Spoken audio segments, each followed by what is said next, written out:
കോഴിക്കോട്ടെ ലിങ്ക് റോഡിൽ കത്തിക്കുത്ത്. പട്ടാമ്പൊയിൽ സ്വദേശി ബജീഷിനാണ് കുത്തേറ്റത്. പ്രതി ആരാണെന്ന് തിരിച്ചറിഞ്ഞിട്ടില്ല. ഷഹദ് റഹ്മാൻ വിവരങ്ങളുമായി ചേരുന്നു. ഷഹദ്, നമ്മുടെ നാട്ടിൽ രാവിലെ ഇറങ്ങിയ ഇതൊക്കെ തന്നെ കലാപരിപാടികൾ. പറയൂ Shahad. Good morning. Good morning. ഇന്ന് പുലർച്ചെ 2 മണിയോട് കൂടിയിട്ടാണ് ഈ കോഴിക്കോട് ലിങ്ക് റോഡിൽ ഇത്തരത്തിലൊരു കത്തിക്കുത്ത് ഉണ്ടായിട്ടുള്ളത്. മദ്യപിച്ചുണ്ടായ തർക്കമാണ് ഈ കത്തിക്കുത്തിൽ കലാശിച്ചത് എന്നുള്ളതാണ് നമുക്ക് പോലീസിൽ നിന്ന് മനസ്സിലാക്കാൻ സാധിച്ചിട്ടുള്ളത്. വട്ടാമ്പൊയിൽ സ്വദേശി ബിജീഷിനാണ് കുത്തേറ്റിട്ടുള്ളത്. ഇയാളെ കോഴിക്കോട് മെഡിക്കൽ കോളേജ് ആശുപത്രിയിൽ പ്രവേശിപ്പിച്ചിട്ടുണ്ട്. ഇയാളുടെ പരിക്ക് അല്പം ഗുരുതരമാണ്. അതുകൊണ്ട് ഒരു സർജറി ആവശ്യമുണ്ട് എന്നുള്ളതാണ് ഡോക്ടർമാർ പോലീസിനെ അറിയിച്ചിട്ടുള്ളത്. അതിന്റെ അടിസ്ഥാനത്തിൽ ഇപ്പോൾ സർജറി നടന്നുകൊണ്ടിരിക്കുകയാണ്. എന്നാൽ ആരാണ് ഈ പ്രതി അല്ലെങ്കിൽ ആരാണ് ഇയാളെ മർദ്ദിച്ചത് എന്നത് സംബന്ധിച്ച് ഒരു വ്യക്തത കൈവന്നിട്ടില്ല.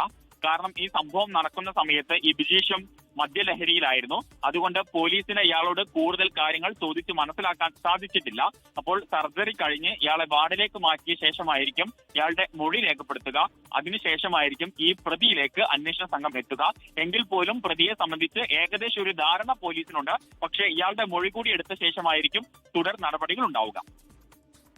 ലോകത്തെവിടെയായാലും ഏത് സമയത്തും 24 വാർത്തകളും ഓഗ്മെന്റഡ് റിയാലിറ്റി പാക്കേജുകളും എക്സ്പ്ലെയിനറുകളും വിശദമായി കാണാൻ ഞങ്ങളുടെ യൂട്യൂബ് ചാനൽ നിങ്ങൾക്ക് സബ്സ്ക്രൈബ് ചെയ്യാം.